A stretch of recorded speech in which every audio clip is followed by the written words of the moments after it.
Poetry Center, bringing poetry to Paterson since 1980 at Passaic County Community College.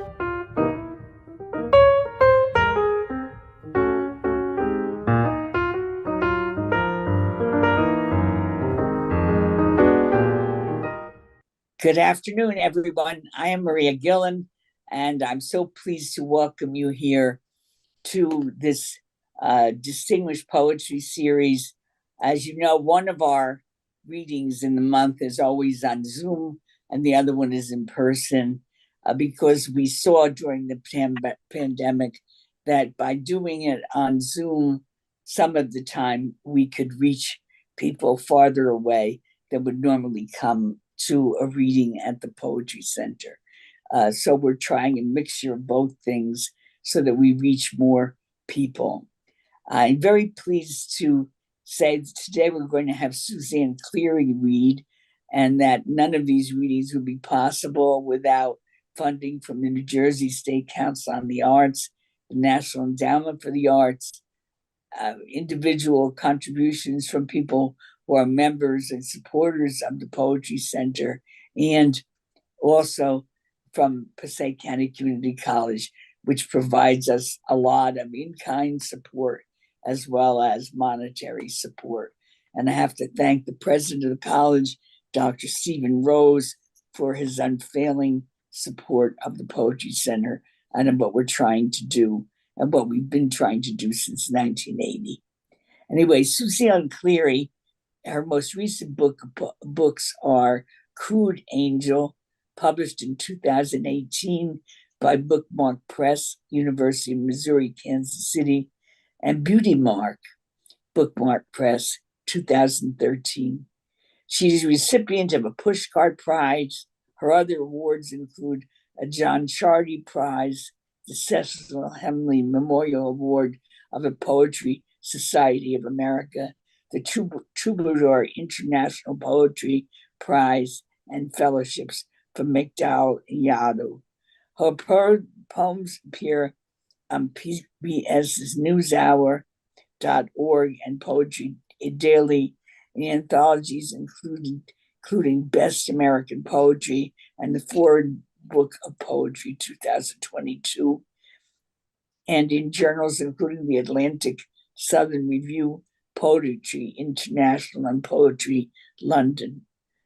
A member of the Kent and Sussex Poetry Society, she teaches in the Tunbridge Wells Poetry Festival, Tunbridge Wells, UK. She also teaches as core faculty in the Converse University MFA in Creative Writing Program that's in Pittsburgh, and is seeking a publisher for her new book manuscript. Her website is www.suzannecleary-poet.com. And I'd like to say about Suzanne that her poems are beautifully crafted but risky. He's willing to tell the truth in a poem and to make us really feel it, but she has a great grasp of craft and has an ability to touch the reader and the listener and make them really go along on whatever journey she's taking us on. Let's welcome Suzanne Cleary. Thank you. Thank you so much for that lovely and generous introduction. I am thrilled to be reading for the Poetry Center under the direction of Maria Gillen and with the fine assistance of Smita Desai. I'm just thrilled to be here with you, and I thank each one of you who are Zooming today with me. Some poems need introductions. I don't think my first poem does. I think the title pretty much says what it's about. The poem is called Emergency Room. When it's your heart, you go to the front of the line, ahead of the humpbacked woman holding a rosary, and the construction worker holding his side, and the woman with long brown hair holding a baby. You go ahead of the boy with his arm in a towel, his father holding a cell phone and not looking up. You walk 2 steps and then you feel a wheelchair at the back of your knees and you sit. I sat. The fluorescent light seemed to shimmer like a bead curtain, and I'm not saying that I saw my life flash before me, but next I was seeing that day in Rome when I stood inside the front door of my hotel watching rain, sudden and hard, fall.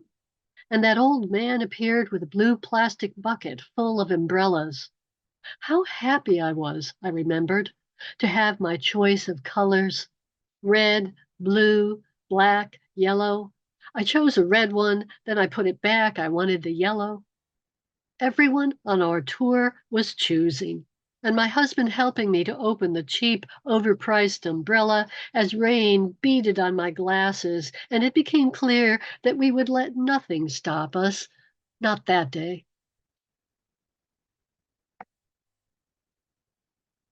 Okay.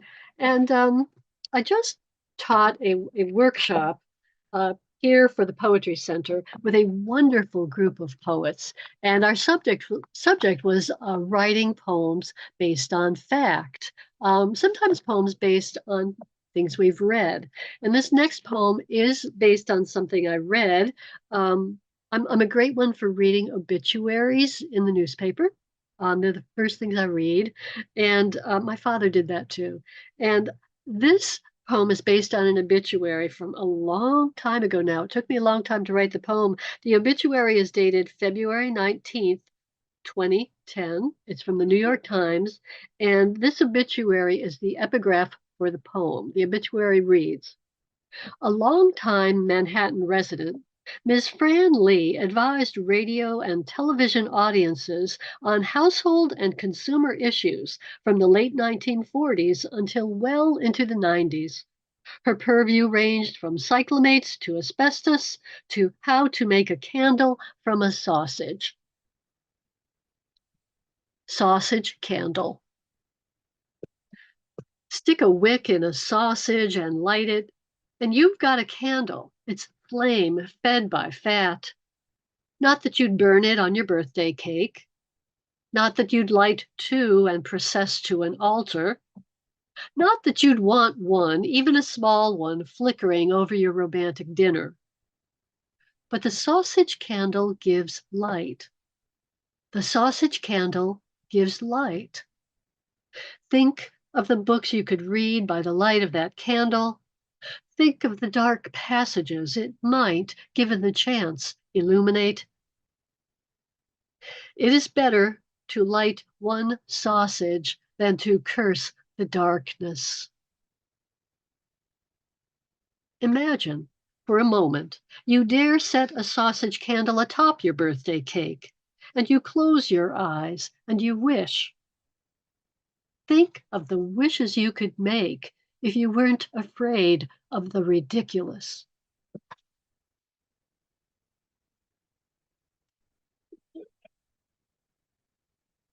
I think that I do find a lot of my poems in newspapers.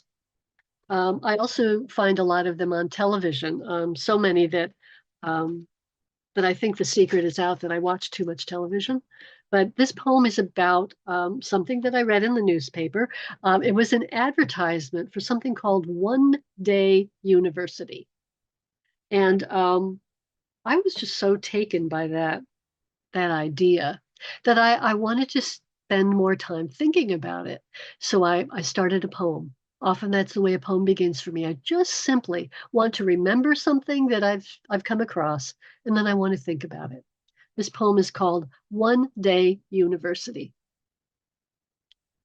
My neighbor, whose parents divorced in 1962, drives a 1961 Pontiac, a sky blue Bonneville Classic, excuse me, with a shiny ashtray in each armrest, with windows you have to crank down and up again. A car surprisingly fast, despite or due to its weight, each part of steel, not plastic or composite, whatever that is. The gas mileage is killing me, my neighbor shrugs, smiling, shaking his head the way you do when you know that something is beyond your control and the best you can do is enjoy the ride. Killing me. But each Saturday he wakes early to hose down and soap up that car, to chamois it into shine. Then he drives to One Day University. This weekend's lecture, Lincoln and Kennedy, Imagining Their Second Terms. A professor from Princeton University leading the assembled, I imagine, to imagine a world in which Lincoln will trade his stovepipe hat for a houndstooth check driving cap, roll his trousers, and take up golf, years into a long retirement. To imagine a world in which Kennedy will fall in slow motion on a wide green lawn as he fake tackles grandkids. I imagine that the good professor, paid well for his time, calls on a stand-in for each president, who thanks the assembled, then describes his second term, the politics that never change. Probably Lincoln would go first, with a plain-spoken vision of the world that might have been, while Kennedy sits behind him on stage, his bad back aching from the metal folding chair. I can imagine nothing sadder than Lincoln and Kennedy present in the same moment, with their strained marriages and strong children. Forget the futures we know lie immutably before them, which is not to minimize the sadness of a lecture hall full of people who have given up their Saturday to cast themselves into another day, back to a moment of tragedy, to imagine they can erase tragedy. No, our American friend, no convertible, no pink pillbox hat pinned so tightly on that it never flies off. My neighbor drives to work in 1961 and drives home in 1961. He drives to the dry cleaner and to the grocery and to the gym, to the post office, to the gym again, all in 1961.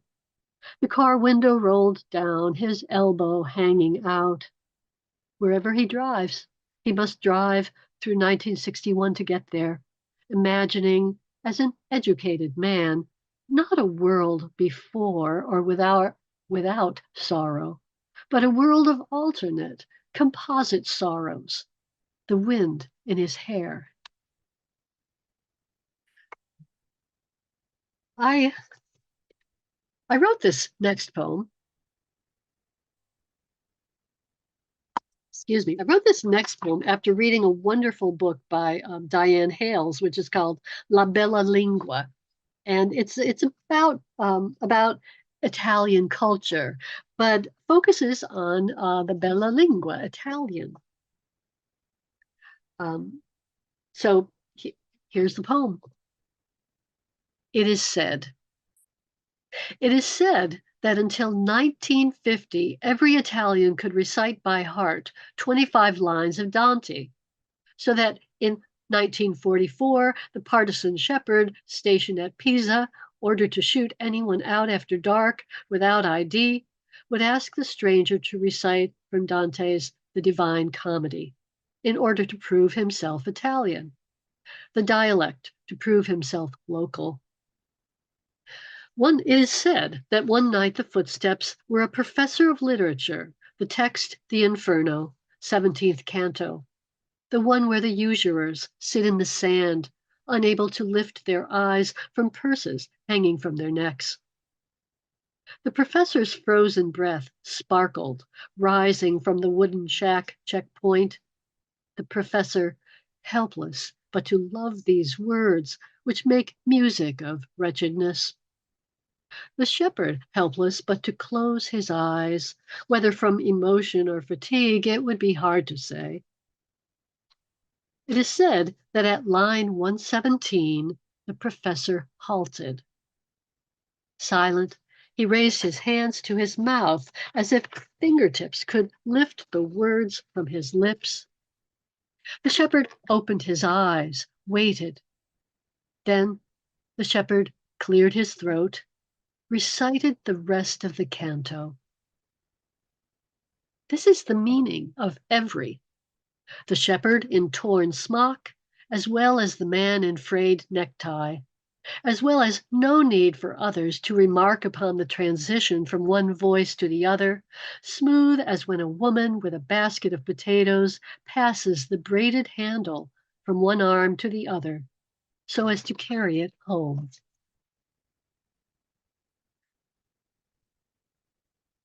this next poem is a poem that I got the idea for when I was reading a book about an art book, really, about the drawings of the English painter John Constable. But the poem isn't so much about Constable; it's about a footnote in that book that I found really marvelous. And I did change some of this information for the poem, but I got the idea for it from reading, which is what I've highly recommended in the workshop we just experienced together. The poem is called "Who Among Us?" What the bulldog lacks in grace, it makes up for with lack of grace. Thick-set, low-slung, little pig feet shuffling through wet red leaves beside the river as two men follow at some distance, brothers, one talking and one nodding, all three of them swathed in the fog of early morning after a night of rain, the last drops still falling from the few leaves remaining. November is a hard month, swelling with darkness and chill, but October also was hard, despite purple coneflowers and goldenrod fizzing with bees.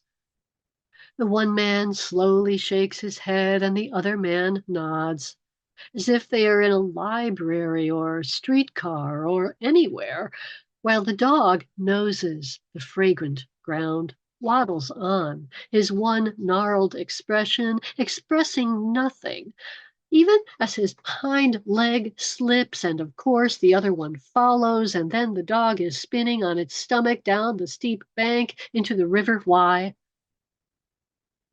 Who among us has not fallen into the River Wye, or into its happier tributary, the Why Not? Who among us has not tensed at the first signs of the trajectory before giving in? Dan, this is the dog's name, Dan labors to breathe as he burbles in the shallows and then, as the record states, regains the shore. All of which can be heard in Edward Elgar's Enigma Variations, Opus 36, the opening bars of Variation 2. Good boy, Dan. Good boy. Now, I'm not really sure that you can do that at the end of the poem. Just suddenly, address someone or something directly. But it was fun to do. It was fun to do. Now, I have another poem. Again, kind of based on the fact that I just taught this workshop on using fact. I have another poem based on fact to read to you, and this poem I decided to write after I learned the name of a particular piece of type of wood that I'd never heard of. And so I started to do some research about this wood. And then I found a piece of information that interested me more directly, really. And so I went with that. And that's the thing to do when you're starting a poem. You just search widely, and I think then you go with whatever most excites you, whatever is most fun for you to think about. And then later on you can figure out how to craft this piece together. So anyway, this poem that I ended up writing is called Love Spoon. The idea is to take a single piece of wood and carve it into a spoon. Present it to your beloved as a proposal of marriage. The handle thick with hearts and doves and bells and horseshoes, and because this spoon originates in the North Atlantic, with cables and braids and knots, as on Aran sweaters knit to protect the sailor from cold and, to speak the hard truth of it, to identify the body washed ashore. The spoon's handle roils with ornament that emerges in the working, one shape morphing into another, or into a nameless shape between definite shapes. The carver does not belabor the distinction between figure and ground, as love does not belabor the distinction between chore and gift. But when it is time to fashion the spoon's bowl, accuracy and proportion must reign. The bowl substantial yet graceful, neither too wide nor too deep. Although the love spoon most often gleams from the mantle or hangs from a decorative hook, it must be able to serve stewed carrots to a baby, strained soup to a parent. It is made for use, as love may teach us to take the deep bowl of each day by whatever rough handle and lift the lime wood to our lips.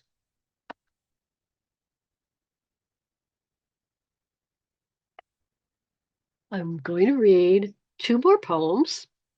And in this next poem, which is actually quite a recent poem, you will definitely hear that I did some research on something from pop culture.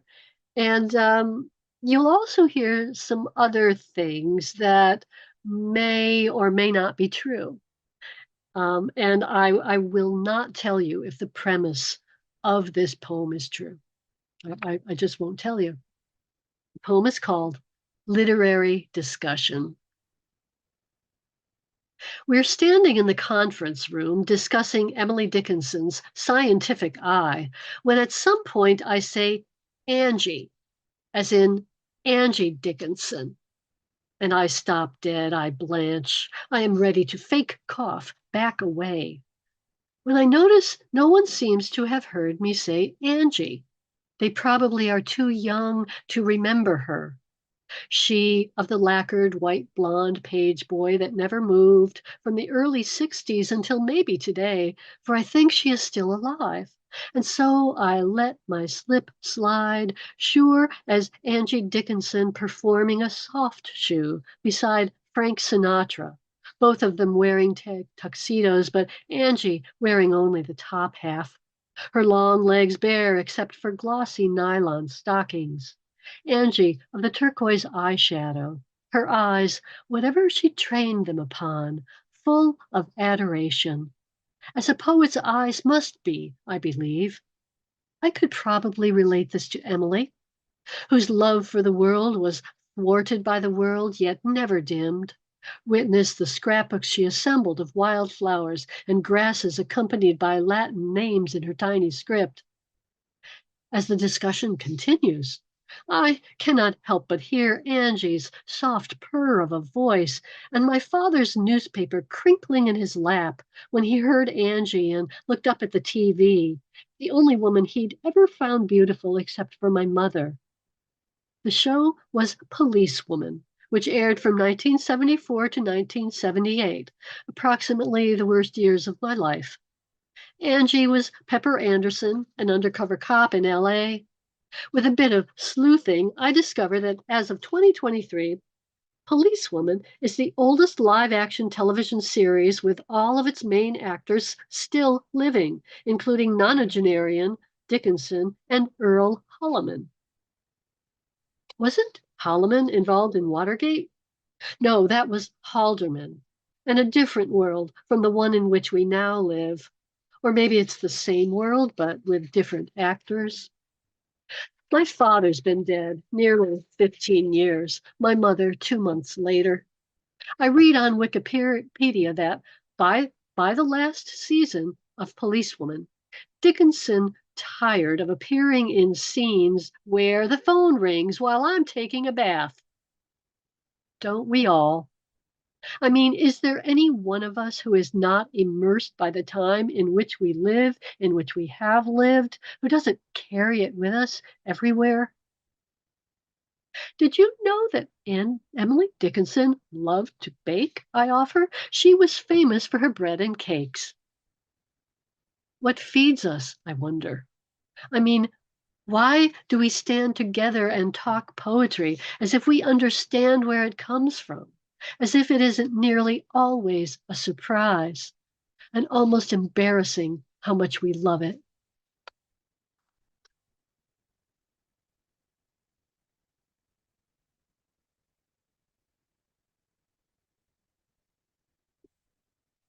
And my last poem for the day is a poem that is dedicated to the poet Russell Jackson, who was a student of mine in the MFA program in creative writing at Converse University. And now Russell and I we're two poets. We're friends. We show each other poetry, and he especially shows me his work. So this particular poem needs no introduction beyond that, because the title is what I call a very informational title. It is informational. The title is "For the Poet Who Writes to Me While Standing in Line at CVS, Waiting for His Mother's Prescription." It's nothing that you flat out say, Russell, but your email reminds me that 6 months into pandemic, 5 months into quarantine, CVS remains open 24 hours. Its harsh blue-white light steady as nothing in nature is steady. Those long fluorescent bulbs still dive-bombing lumens so that midnight is bright as 8 a.m. or 4 a.m. or 2 p.m. or 7:30 p.m. You can see that I struggle to carry one thought to the next these long days. I spend hours on the internet, becoming expert on the height of actors from Hollywood's golden age, on the 25 cutest photos of 4-year-old Princess Charlotte. I now know that Elizabeth Bishop was a bit taller than I am, a bit heavier. Her clothes would be too big for me, as no doubt her shoes. Russell, what is it that supposedly concentrates the mind wonderfully? Samuel Johnson said it in Boswell's biography, which I've never read and never will. I know my limits. Lately, I think that I know little else worth knowing. My only advice for your poems, Russell, wash your hands for as long as it takes to sing Happy Birthday. Did you know that song is no longer copyrighted? 5 years ago, U.S. District Court Judge George H. King ruled Happy Birthday is public domain. The 1935 patent applied only to the melody and specific arrangement of the tune, but not to the actual song itself. When Judge King writes actual song, he means lyrics. But I hear him saying song is something beyond the reach of law, beyond reach of language. Song is like a kernel of light inside of things, steady. Russell, be like CVS. I don't know what this means, be like CVS. Russell, dare to say what doesn't make sense. Then wait patiently to see the sense inside of it. Be like CVS. Be like the bewildering variety of toothpastes, decongestants, hair conditioners. Be like orange Velcro knee braces, like spools of pastel ribbon that hums, pulled across a scissor. Be like the aisle of bare shelves where the cleaning products stood, where the white metal shelves now display only how each shelf, with a simple, ingenious hook, fits into the frame. I'm telling you nothing that you don't already know, Russell. Be like whatever accepts the horrid light and shines in it. Be like the 8-ounce can of lightly salted cashews for which you are newly willing to pay $12.99 as you stand in line waiting for the blue-gloved hands to hold out to you the small white bag, which is not for you, except in that you are the one who will carry it where it must go.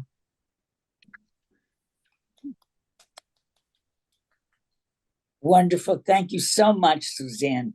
Those were beautiful poems, and I love the way you use fact to leap off to other thoughts and other parts of the world and other parts of yourself. I love also the way you sneak in little personal references, not necessarily making them clear, but I love the worst years of my life, 74 to 79. You leave the reader wondering what exactly happened during that time. it really was wonderful to hear you. Thank you so much for doing the workshop, and thank you for sharing your own work with us. It was a pleasure. It was a pleasure to see you again after so many years. I think the last time I saw you was probably 30 years ago. No, maybe 20. Well, very, very briefly at the reading to celebrate the publication, the publication of the latest wonderful issue of Paterson Literary Review. But it was too brief, far too brief. And I have loved being here today with you and with everyone, and that's a fact. Thank you so much for inviting me. Wonderful.